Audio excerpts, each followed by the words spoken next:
नमस्कार, बहुत स्वागत है आपका। आप देख रहे हैं हमारी खास पेशकश साल का आखिरी चंद्र ग्रहण और मैं हूं आपके साथ मनीष शर्मा। तो आज हम इसी के बारे में बातचीत करेंगे, जानेंगे, क्योंकि साल का आखिरी चंद्र ग्रहण है। कल कार्तिक पूर्णिमा के मौके पर इस साल का आखिरी चंद्र ग्रहण लगेगा। भारत में चंद्र ग्रहण दिखने के कारण यहाँ इसका सूतक काल सबसे मान्य होगा। देश में सबसे पहले अरुणाचल प्रदेश में पूर्ण चंद्र ग्रहण देखने को मिलेगा। पूर्वोत्तर राज्यों में पूर्ण चंद्र ग्रहण, जबकि बाकी जगहों पर आंशिक चंद्र ग्रहण का नजारा देखने को मिलेगा। 8 नवंबर यानी कि कल से 8 नवंबर को शाम के समय जैसे ही चंद्र उदय होगा, उसी समय चंद्र ग्रहण भारत में दिखाई देगा और शाम करीब 6:19 का वक्त है जब ये खत्म हो जाएगा। चंद्र ग्रहण में यूं तो खगोलीय घटना है, लेकिन हमारे देश में इसका धार्मिक महत्व भी कम नहीं है, क्योंकि यहाँ ग्रहण शुभ संकेत नहीं है। लिहाजा वक्त होता है कई सावधानियों को बरतने का, रखने का, क्योंकि ग्रहण बदल देता है आपको ग्रहों की चाल, जिसका पड़ता है हमारे जीवन पर गहरा असर। ये चंद्र ग्रहण कैसे हमारी जिंदगी पर डालेगा असर और कैसे हम इसके दुष्प्रभावों से बच सकते हैं, इसी पर चर्चा करेंगे अपनी इस खास पेशकश में, जो कि नाम आप देख रहे हैं, साल का आखिरी चंद्र ग्रहण। साल का आखिरी चंद्र ग्रहण, विस्तार से इस बारे में हम जानकारी आपको देंगे और हमारे साथ जो है हमारे खास मेहमान जो है वो जुड़ चुके हैं, जिनसे मैं आपको परिचय करा देती हूँ। नाम आप जान लीजिए। देवज्ञ अनिल वत्स ज्योतिष आचार्य हैं। अनिल जी, बहुत स्वागत है आपका। डॉक्टर वाई राखी ज्योतिष आचार्य हैं। राखी जी, आपका भी स्वागत है। नमस्कार। समीर उपाध्याय जी ज्योतिष आचार्य हैं, आपका भी स्वागत है समीर जी। डीपी शास्त्री जी ज्योतिष आचार्य, डीपी जी आपका भी बहुत बहुत स्वागत है। सुमित रस्तोगी ज्योतिष आचार्य, सुमित जी स्वागत है आपका। अनुभव शर्मा ज्योतिष आचार्य, आप सभी का बहुत बहुत स्वागत है हमारे इस खास पेशकश में शामिल होने के लिए, क्योंकि आप से ही हम जानेंगे कि आखिर साल के आखिरी चंद्र ग्रहण के मायने क्या हैं, इसका महत्व कितना है और किन किन बातों का ध्यान रखना बेहद जरूरी हो जाता है। इसी सवाल के साथ हम शुरुआत करेंगे हमारी इस खास चर्चा की। सबसे पहले मैं आ रही हूँ अनिल जी आपके पास। सबसे पहले ये बताइए हमारे दर्शकों को, क्योंकि दर्शक काफी वक्त से इंतजार कर रहे थे, आज साल का आखिरी चंद्र ग्रहण है, ऐसे में इसके मायने क्या है और प्रभाव कितना रहने वाला है इस चंद्र ग्रहण का इस बार? सबसे पहले मैं जी हिंदुस्तान के दर्शकों का अभिनंदन करता हूं, स्वागत करता हूं और ये बहुत अच्छा प्रश्न किया। देखिए, हमारे देश में एक सूर्य ग्रहण और एक चंद्र ग्रहण। सूर्य ग्रहण अभी होके हटा, हमने देखा, और ये दूसरा एक ही पखवाड़े में चंद्र ग्रहण भी अब आ गया है। तो ये जब दो ग्रहण एक साथ एक पखवाड़े में होते हैं, तो पहली बात तो ये कि एक ग्रहण का ही असर इतना जबरदस्त होता है। हमने कोरोना काल में भी देखा था कि जैसे ही सूर्य ग्रहण आया था तो उसके बाद हम किस प्रकार कोरोना महामारी से कितने पूरा संसार त्रस्त हो गया था, और आज हमारे पास फिर ये सूर्य ग्रहण होके हटा है, अब ये चंद्र ग्रहण है। तो चंद्र ग्रहण का मोटा मोटा अर्थ ये समझें कि जब भी सूर्य की तरफ से आने वाली वो तरंगे जो जीवन देती हैं, जो आयुष देती हैं, जो हर प्रकार की नेगेटिव एनर्जी को दूर करती हैं, जो किसी भी प्रकार के वायरस और वायरल को नष्ट करने की ताकत रखती हैं, सूर्य की वो किरणें जब पृथ्वी के पास अवरुद्ध हो जाती हैं, चंद्रमा जब बीच में आता है तो वो किरणें पृथ्वी पर नहीं पहुंचती। जब पृथ्वी पर नहीं पहुंचती तो पृथ्वी की ओजोन गैस, पृथ्वी का अपना आभा मंडल, पृथ्वी का अपना गुरुत्वाकर्षण बल, ये सब का सब स्तंभित होता है। और ऐसी स्थिति में सूर्य जो कि आत्मा का कारक है और चंद्रमा मन का कारक है, तो ये चंद्र ग्रहण है, ये हमारे मन के ऊपर और जल तत्व के ऊपर, शरीर में रक्त के ऊपर पूर्ण प्रभाव देने वाला है। और जितनी भी हमारी प्रकृति है, जितनी भी औषधियां हैं, जितनी भी नदियां हैं, जितने भी प्राकृतिक स्थल हैं, और वो मनुष्य जो कि जिनका चंद्रमा वीक है, चंद्रमा नीच का है, या पाप प्रभाव में है, या जन्म पत्री के 6, 8, 12वें भाव में है, उनकी मानसिक स्थितियों को प्रभावित करेगा। विशेष रूप से जो बेटियां गर्भवती होंगी उनके ऊपर भी, क्योंकि गर्भ काल में भी जीव को जो जीवन, जो संजीवन सूर्य से मिलता है, जब तक ये चंद्र ग्रहण रहेगा वो पॉजिटिव एनर्जी मिलनी बंद हो जाएगी। ऐसी स्थिति में नेगेटिव प्रभाव होने की संभावना तब ज्यादा बढ़ जाती है जब ये बच्चे चंद्र ग्रहण में बाहर निकलते हैं। इसलिए हम कहते हैं घर में ही रहो। और एक सूत्र भी है कि जैसा खाइए अन्न वैसा होवे मन। हम खाने में भी चाहते हैं कि नेगेटिव प्रभाव हमारे घर में ना आए, तो ऐसी स्थिति में कुशा का और तुलसी का प्रयोग किया जाता है। हमारे खाद्य की जितनी भी चीजें, जल की चीजें हो, खाने के अन्न हो, उसके अंदर हम तुलसी के पत्ते या कुशा को डाल देते हैं। कुशा और तुलसी में ये पावर होती है कि वो ये नेगेटिविटी को कंट्रोल करती है। तो आपने बहुत अच्छी बात पूछी, बहुत जबरदस्त ये प्रभाव पड़ेगा, और इस प्रभाव का कारण चंद्रमा जो कि मन का कारक है, अगर जो लोगों का चंद्रमा खराब हुआ, शनि राहु के प्रभाव में हुआ तो डिप्रेशन, मंगल का प्रभाव हुआ तो सुसाइडिकल एक्ट, और अगर जो नेगेटिव विचार वाले लोग हैं, जो देश को खराब करना चाहते हैं, जो देश में आतंक फैलाना चाहते हैं, उनकी विकृतियां और भी बढ़ जाएंगी। ऐसे में हमें बहुत सावधान होकर, शांत होकर रहने की बहुत ज्यादा आवश्यकता पड़ जाएगी।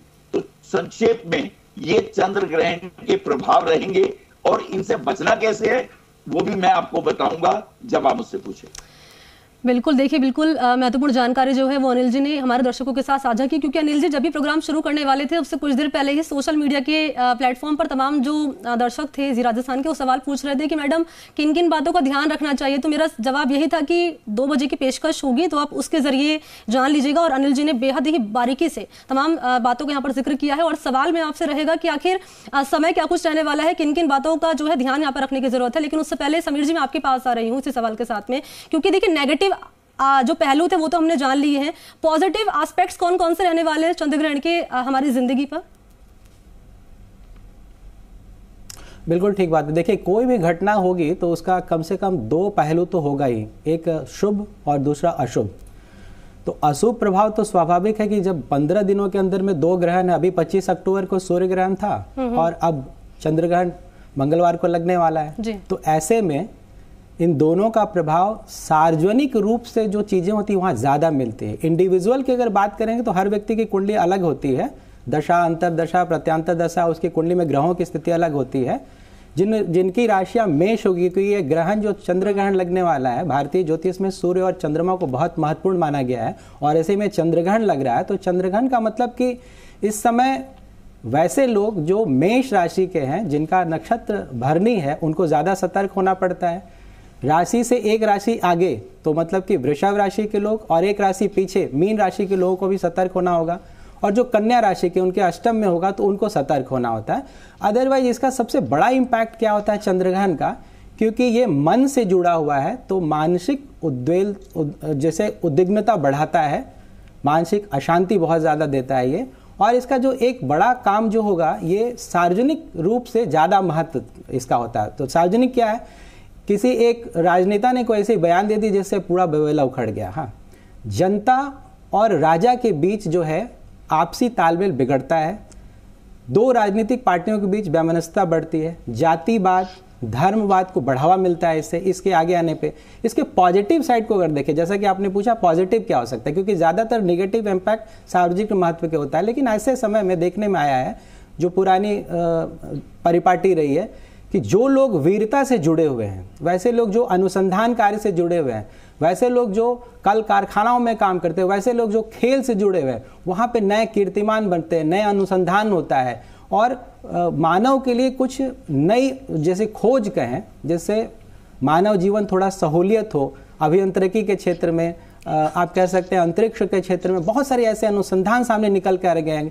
कुछ ऐसी दवाएं, एक तरफ जहां संक्रामक बीमारियों से समस्याएं बढ़ेंगी, अभी आने वाला समय, जैसा कि पीछे कोरोना काल से पहले भी 2 ग्रहण लगे थे 15 दिनों के अंदर में, फिर इस बार 2 ग्रहण लगा है, तो ये सामान्यतः अच्छा नहीं है, लेकिन इसका पॉजिटिव पार्ट ये होगा कि कुछ नई दवाएं भी निकल के आएंगी जिससे सबको फायदा होगा, कुछ नई अनुसंधान सामने आएगा, और खेल के क्षेत्र में नए नए कीर्तिमान बनेंगे। आगे आने वाला जो 2 महीना है ना, वो देश और दुनिया के लिए बहुत इवेंटफुल होने वाला है, ऐसा हम लोग मान सकते हैं, पॉजिटिव सेंस में भी, नेगेटिव सेंस में भी। जहां प्रकृति एक तरफ अपना समस्या खड़ा करेगी, प्राकृतिक आपदाएं, अचानक मौसम में परिवर्तन, अप्रत्याशित परिवर्तन, कुछ छोटी मानवकृत घटना, मतलब भूल से बड़ी घटना, छोटा सा विरोध प्रदर्शन, हिंसक प्रदर्शन बदल सकता है। तो ये सबसे जरूरी क्या होता है इस पीरियड में, कि हर व्यक्ति को अपना ध्यान रखना है, जो नीति निर्धारक लोग हैं उनको ध्यान रखना है, डिजास्टर मैनेजमेंट ग्रुप है उनके काम बढ़ जाएंगे, प्रशासन के लोग, शासन के लोग, उनके लिए जिम्मेदारी बढ़ जाएगी, क्योंकि एक ऐसा दौर है जहां पे जाने अनजाने हादसा, अनैतिकता और ये चीजें बढ़ेंगे, साथ साथ महंगाई बढ़ेगा जो सार्वजनिक रूप से लोगों को परेशान करता दिखाई दे रहा। तो एक ऐसा दौर है जहां पे पॉजिटिविटी सही में कम होती है, आपको पॉजिटिविटी निकालनी होती है। जो जैसी मानसिक प्रवृत्ति के लोग हैं उनकी प्रवृत्ति बढ़ जाती है, ये कैटलिस्ट का काम करता है। चंद्र ग्रहण और सूर्य ग्रहण जैसे हम लोग गोचर में लेते हैं ग्रहों के प्रभाव को, वैसे ही इसको भी लेते हैं। जिनकी कुंडली में अच्छे योग चल रहे हैं, और जिनकी राशि के लिए ग्रहण शुभ है, अब जैसे मिथुन राशि वालों के लिए उनके एकादश भाव में लगेगा तो ये उनके लिए शुभ है, उनकी दशा ठीक चलेगी तो उन्हें डबल ट्रिपल फायदा हो सकता है। और जो राशि मेष राशि के लिए ठीक नहीं है, उनकी कुंडली में अगर दशा ठीक नहीं होगी, चंद्रमा पीड़ित होगा, दशाएं ठीक नहीं हो तो उनको नुकसान होने का डर, इसलिए उनको सावधानी बरतने के लिए बोली जाती है।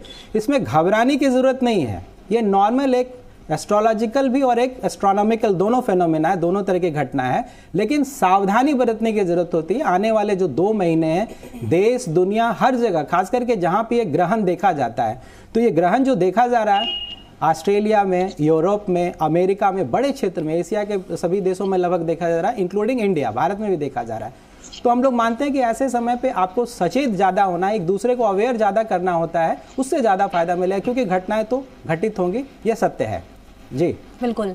देखिए, दरअसल संशय भी था, जो दर्शक हमें देख रहे थे सोशल मीडिया के जरिए, उनका भी सवाल था कि मैडम क्या इसके कोई नेगेटिव एस्पेक्ट रहने वाले हैं, तो समीर जी ने ये भी बता दिया कि भाई नेगेटिव तो है, लेकिन कुछ कुछ राशियों पर इसका जो प्रभाव है वो हम पॉजिटिव भी देखेंगे, यानी हमें फायदा भी यहाँ पर दिखता हुआ नजर आएगा। ठीक है, मैं राखी जी के पास आ रही हूँ, उसके बाद हम डीपी शास्त्री जी का रुख करेंगे। राखी जी, सवाल आपसे मेरा ये रहेगा, दरअसल मैं पढ़ रही थी कहीं कि ग्रहण की 9 घंटे पहले जो है सूतक लगना शुरू हो जाता है जी, इसके क्या कुछ मायने निकाले जाएं, क्या इस दौरान किया जाए? और एक सवाल और मेरा है, दरअसल राजस्थान के लोगों के लिए है, क्योंकि राजस्थान के लोग भी कई तरह के सवाल उनके सामने आ रहे थे कि किन किन, क्या राजस्थान में भी हम देखेंगे ग्रहण का असर, लेकिन क्योंकि मैं मेरठ की रहने वाली उत्तर प्रदेश की, तो क्या उत्तर प्रदेश में भी इसका असर देखने को मिलेगा, किन किन जगहों पर? देखिए, सबसे पहले तो नमस्कार आप सभी को, आपका जीवन खुशियों भरा हो ऐसी ईश्वर से कामना करती हूँ। और ग्रहण, जैसा कि मेरे दोनों मित्रों ने, दोनों भाइयों ने बताया, बिल्कुल सही बताया, मैं उनकी पूरी तरह से बात से सहमत हूँ। लेकिन जिंदगी है, चलती रहेगी, ऐसे लाखों ग्रहण आकर चले गए और लाखों ग्रहण बाद में भी आएंगे, लेकिन ग्रहण को पॉजिटिव और नेगेटिव कैसे लेते हैं ये आपके ऊपर है। मैं आपको एक बात बताऊंगी, पूरा ब्रह्मांड जो है एनर्जीज के साथ जुड़ा हुआ है, जिस एनर्जी को आप कॉल करेंगे वैसी एनर्जी आपकी जिंदगी में आ जाएगी। ऊपर बैठा परमपिता परमात्मा कहेगा तथास्तु। तो if you think positive you will definitely get the results positive. Believe in Karma, अपने कर्मों पर विश्वास करें। देखिए, ग्रहण में सूतक का बहुत मायने होता है। जब भी सूर्य ग्रहण लगता है तो सूतक 12 घंटे पहले लग जाता है, और जब भी चंद्र ग्रहण लगता है तो सूतक 9 घंटे पहले लग जाता है। सूतक का मतलब होता है, जैसे मैं आपको एक एग्जांपल देती हूं, अगर आप दीपावली बनाते हैं या आप यहां से कानपुर जाने के बारे में सोच रहे हैं, दिवाली की तैयारी आप 1 हफ्ते पहले शुरू कर देते हैं, और जब आप कानपुर जाने की कोशिश करते हैं तो एक दिन पहले एटलीस्ट पैकिंग करनी शुरू कर देते हैं।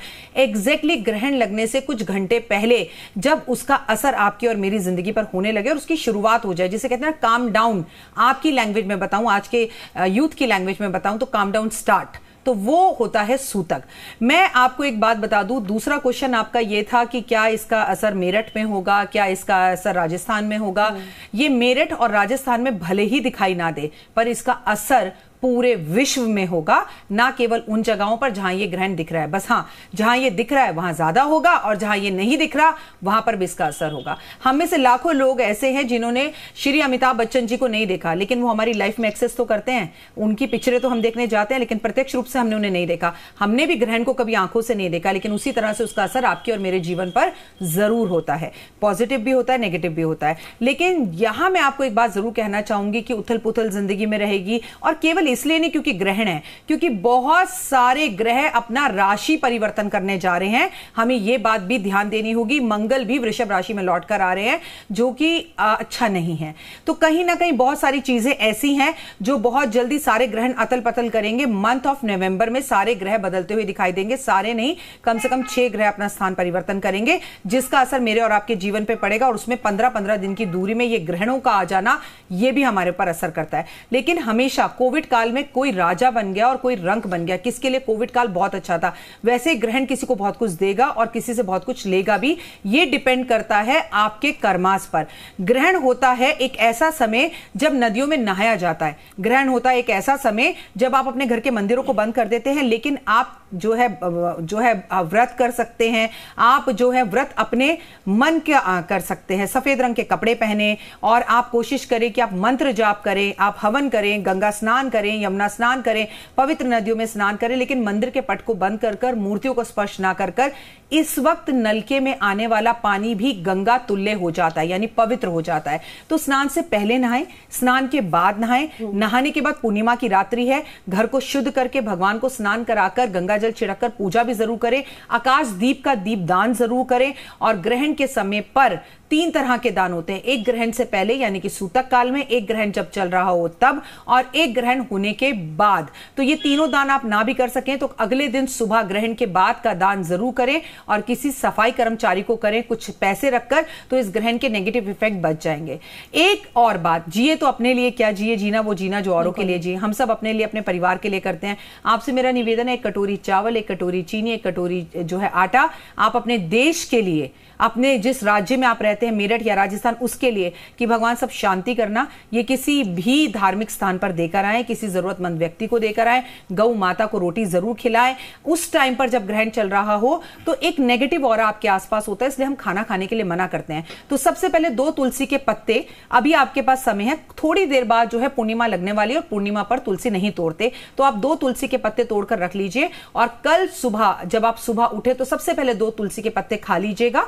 आपको मुंह में तुलसी रखनी है और पानी के साथ निगल जानी है। तुलसी के पत्तों को कभी चबाते नहीं है, क्योंकि उसमें पारा होता है, साइंटिफिक आपके दांत खराब होते हैं, और तुलसी चबाने से विष्णु भगवान भी गुस्सा होते हैं, क्योंकि वो उनकी पत्नी है। तो अगर आप इन ज्योतिष उपायों को करते हैं तो यकीन मानिए ये अमंगल भी मंगल में बदल जाएगा और जिंदगी बहुत खूबसूरत हो जाएगी। सबसे बड़ी परेशानी इस ग्रहण से जो है वो है सुसाइड करने की प्रवृत्ति आना, मां की तबीयत खराब होना, पर्सनल लाइफ का खराब होना, मैरिड लाइफ का डिस्टर्ब होना, बच्चों का पढ़ने में मन ना लगना, मां के साथ रिश्तों का खराब होना, मूड स्विंग्स, एंजाइटी, घबराहट और नेगेटिव थॉट्स का आना, वो सही हो सकते हैं अगर आप ग्रहण के बाद गंगा जल जरूर पिए। लेकिन मोटे तौर पर जो बात निकलकर सामने आई वो ये भी है राखी जी कि अगर बेशक आपके राज्य में चंद्र ग्रहण नहीं पड़ रहा है, लेकिन प्रभाव उसका जाहिर तौर पर यहाँ देखने को मिलेगा। ऐसे में सावधानी बेहद जरूरी, और क्या क्या सावधानी आपको बरतनी है वो राखी जी ने बता दिया है। डीपी जी, मैं आपके पास आ रही हूँ इसी सवाल के साथ में। पहले सूतक से जुड़ा हुआ सवाल ये कि समय क्या रहने वाला है सूतक का, और ग्रहण का समय क्या रहने वाला है, और 8 नवंबर की ये तारीख कि आखिर 8 नवंबर को ही क्यों चंद्र ग्रहण पड़ रहा है, इसके मायने क्या है? देखिए, एक तो ग्रहण के बारे में जो चर्चा हो रहा है, ये देव दिवाली है, और देव दीपावली को इसमें ध्यान रखिए। काशी में 10 लाख दीपक का दान होने जा रहा है, जो महादेव की नगरी है, माँ गंगा का तट है, और भरणी नक्षत्र में ग्रहण है, समसप्तक योग है। इसमें राहु के साथ जो चंद्रमा का युति बना है, उसके 7वें भाव में सूर्यदेव हैं, शुक्र भी हैं, बुध भी हैं, केतु भी हैं। तो इसमें व्यतिपात योग को हम लोग विशेष ध्यान दें, जो अभी तक चर्चा नहीं हुआ, मैं बता रहा हूँ। व्यतिपात योग जो है ना, दुर्भिक्ष योग माना जाता है। इस ग्रहण का जो प्रभाव है, जल स्तर पे दुर्भिक्ष हो, समुद्र में कोई नुकसान हो, समुद्री के जो तट है वहाँ कोई नुकसान हो, इस तरह का योग ये जो प्रदान करता है। बल्कि 5:12 के बाद शाम को जब चंद्रोदय जहाँ पे होगा भारत में, वहाँ पे 50 मिनट के ग्रहण का प्रभाव है, जो भारत में नगण्य है, नाम मात्र का है। पूर्वी क्षेत्र जो अरुणाचल, असम का जो क्षेत्र है, वहाँ थोड़ा पहले सूर्योदय और चंद्रोदय होता है, वहीं देखा जाएगा। और भारत में कहीं लोग देख नहीं पाएंगे, क्योंकि चंद्रोदय होगा नहीं। और इसके साथ एक और भी चीज जुड़ जाता है, भरणी नक्षत्र शुक्र का नक्षत्र है, शुक्र जो है ना स्त्री कारक ग्रह माना गया है, और खान पान में से अन्न से ज्यादा जुड़ा गया है, चावल से, चांदी से, ये सब वस्तु के महंगाई का भी कारक बनेगा। लेकिन पश्चिम कंट्री जो है, प्रशांत महासागर में ग्रहण का प्रभाव ज्यादा है, यूरोप कंट्री में ज्यादा है। तो जितना ये घटना घट रहा है सब पश्चिम कंट्री के लिए घट रहा है, अन्यथा भारत के लिए नाम मात्र के लिए है, क्योंकि यहाँ हम लोग हर तरह से स्वतंत्र हो रहे हैं। इसलिए हो रहे हैं कि भारत के बहुत भाग में इसका प्रभाव नहीं है। अब रहा 9 घंटे पहले सूतक है, तो सूतक तो हम सबको मनाना चाहिए। सूतक का दोष होता है, जिस तरह डीएनए में ब्लड ग्रुप देखा जाता है, उसी तरह ग्रहण जो है हर वस्तु को ग्रसित कर देता है। चंद्रमा मनसो जाता चक्षो सूरजो अजायत श्रोत्राद्वायुष प्राणस मुखार्दग्निरे जायत। मन रूपी जो हमारी गति है चलने की, वही चंद्रमा से चलता है। और चंद्रमा जब सूर्य के साथ, राहु के साथ, अन्यथा ग्रहण काल में जो नक्षत्र से योग बनाया हुआ है, जो अभी चर्चा पहले हुई थी कि सूरज की किरण प्रकृति पे नहीं आती, पृथ्वी पे नहीं आती, धरा पे नहीं आती, तो उसका जो है कमजोर हो जाता है। बल्कि ये जो जितना योग बना है ये सबसे ज्यादा दक्षिण अमेरिका, उत्तर अमेरिका, ये सब कंट्रियों में, कनाडा में बना है या समुद्र के तट पे बना है। हम लोग स्वतंत्र होके महादेव के पंच तत्व के जप करें। ओम नमः शिवाय, नमो भगवते वासुदेवाय, भगवान विष्णु को जप करें। ओम श्रांग श्रीं श्रों सह चंद्रमसे नमः, चंद्रमा को जप करें, आपको जीवन को मंगलमय बनाएगा। मिथुन राशि वालों के लिए, मकर और कुंभ राशि वालों के लिए एक ग्रहण बेनिफिट वाला है, उनको लाभ दे रहा है। 3 राशियां इसमें सुखी है, बल्कि 9 राशियों के कुछ ना कुछ शरीर से, व्यापार से, मन से, घर से सब कहीं ना कहीं कुछ तकलीफ है। ग्रहण का प्रभाव कुछ ना कुछ अशुभ होता ही है, उससे कुछ बचता नहीं है, बल्कि भगवान की भक्ति करिए। और चंद्रमा शास्त्री जी, हम यहाँ पर ये बहुत बार मैंने सुना है राखी जी कि कहा जाता है कि भाई सूतक लग गया है तो शादी नहीं होगी, अब ये बच्चा सूतक पे पैदा हुआ है तो तमाम तरह के उपाय करने होंगे। आखिर ये क्यों कहा जाता है, इसके मायने में आपसे समझूंगी, लेकिन उससे पहले मैं रुको कर लेती हूँ सुमित रस्तोगी जी का। सुमित जी, मैं आपसे समझना चाहूंगी इस ग्रहण का प्रभाव कितना पड़ेगा। मैं बात करूँ स्वास्थ्य की, मैं बात करूँ उन तमाम युवाओं की जो कि बेरोजगार हैं, राजनीति की अगर बात कर ली जाए तो क्योंकि अब चुनाव भी शुरू होने वाले हैं गुजरात में, हिमाचल में, तो राजनीति पर, स्वास्थ्य पर और उन युवाओं पर जो कि रोजगार अपना तलाश रहे हैं, उनकी जिंदगी पर कैसा प्रभाव पड़ेगा? जी, जैसे अभी तक हम चर्चा करते आए हैं और हमने अभी सभी आचार्यों को, अपने ज्ञानियों को सुना है, तो जैसे सबसे बड़ी बात यह है कि यहाँ पर चंद्रमा जो है वो राहु से पीड़ित हो रहा है और भरणी नक्षत्र में पीड़ित हो रहा है। तो आपने युवाओं की, यूथ की बात करी, तो चंद्रमा मन मस्तिष्क का कारक है। तो सबसे ज्यादा जो इसका खराब या नेगेटिव इम्पैक्ट देखा जाएगा वो ये देखा जाएगा कि हमारे युवाओं को किसी तरीके के अवसाद, डिप्रेशन, एंजाइटीज, उससे उनको रूबरू होना पड़ सकता है। इसके साथ साथ जो आर्थिक विषय पर अगर मैं देखूं तो आर्थिक विषय में कुछ राशियां इसमें बहुत ज्यादा लाभान्वित होंगी। जैसा कि अभी तक हम चर्चा करते आ रहे हैं कि इस ग्रहण की केवल नेगेटिविटी है, लेकिन ऐसा नहीं है। बहुत सारी राशियों के लिए ये बहुत फेवरेबल होगा। जैसा पहले हमने अभी राखी जी ने भी बताया कि 2019 में जब 2 ग्रहण हुए और काफी लोगों को वहां पर फायदा भी हुआ, ठीक है, काफी लोग इसमें बीमार भी हुए, परेशान भी हुए, लेकिन बहुत से लोगों ने आर्थिक या सामाजिक रूप से इसमें काफी उन्नति करी। इसी तरह से जो अब ये मैं ग्रहण देखता हूँ चंद्रमा राहु का, तो स्पेसिफिकली कुंभ राशि वालों के लिए मैं ये कहना चाहूंगा कि उनके जो रुके हुए काम थे वो अब आगामी 2 महीने के अंदर अंदर वो उनके पूरे हो जाएंगे। इसके साथ साथ तुला राशि के लिए भी बहुत अच्छा है ये, क्योंकि भरणी नक्षत्र का स्वामी होकर के शुक्र सप्तम स्थान में बैठे हुए हैं, सूर्य बुध के साथ बहुत अच्छा योग बना रहे हैं। तो यदि उनकी शादी लंबित थी, या बहुत सी स्त्रियों की, लड़कियों की हमारे यहाँ चिंता रहती है, कन्याओं की, कि विवाह उनका विलंब हो रहा है, तो वो उनके विवाह के लिए भी बहुत अच्छा समय है ये।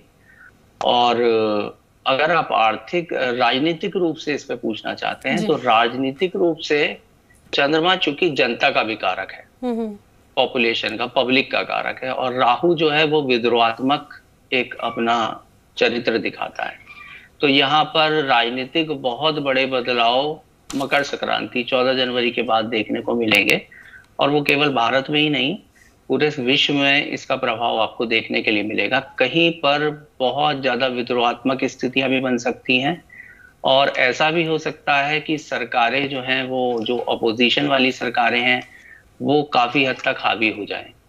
तो राजनीतिक रूप से भी मैं इसमें काफी परिवर्तन मानता हूं, और इस परिवर्तन को मैं पूरी तरह से ये नहीं कहूंगा कि ये पूरी तरह से पॉजिटिव है या नेगेटिव है, क्योंकि ये बहुत सारी चीजों पर निर्भर करता है। इसके साथ एक विशेष बात मैं और बताना चाहूंगा कि इस ग्रहण काल में ये जो सूर्य ग्रहण और चंद्रमा ग्रहण, ये दोनों ग्रहण हैं, ये 14 दिन के अंतराल में जो पड़े हैं, इनमें कॉमन बात है कि ये दोनों ही मंगलवार को पड़ रहे हैं। इसलिए मंगल से संबंधित राशियां, जैसे मेष राशि हो गई, वृश्चिक राशि हो गई, और इस समय पर मंगल जो है वो मिथुन राशि में गोचर कर रहे हैं वक्री होकर के।